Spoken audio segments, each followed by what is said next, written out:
Hi, I'm Karen Moore. I'm President and CEO of Moore Consulting Group.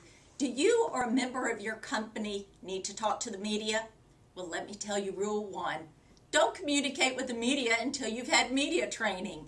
What you want to do is be most prepared with the messages and the facts and the story you want communicated with.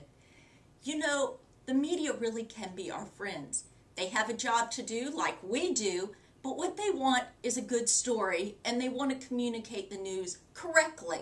And so what we need to do from our perspective is see to it that we give them what they need while at the same time representing our company appropriately. You know, the media can be the number one way to get publicity about an organization, but more than that, it can be the number one way to get earned media, to be able to expose your product or service to a large audience, potential customers for you. Let me give you a couple tips on dealing with the media. First of all, whether you're talking to a print reporter, an electronic reporter, or nowadays you might be talking with a blog reporter, remember, don't overeducate them.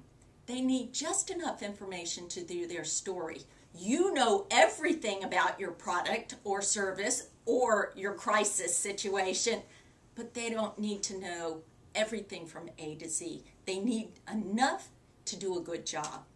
Keep your interview to 3 messages. Don't overload them with every possible thing you want them to write about.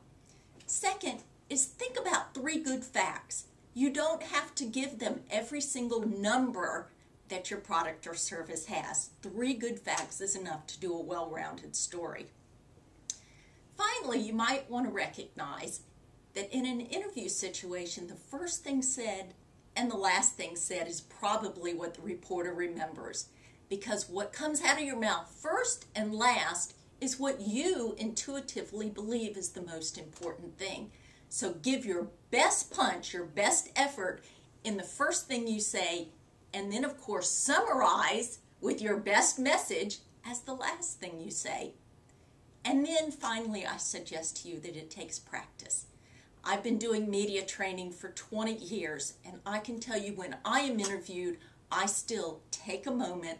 I go over what I think is a potential question, what I want to say as an answer to it, and I practice it over and over again in front of a mirror.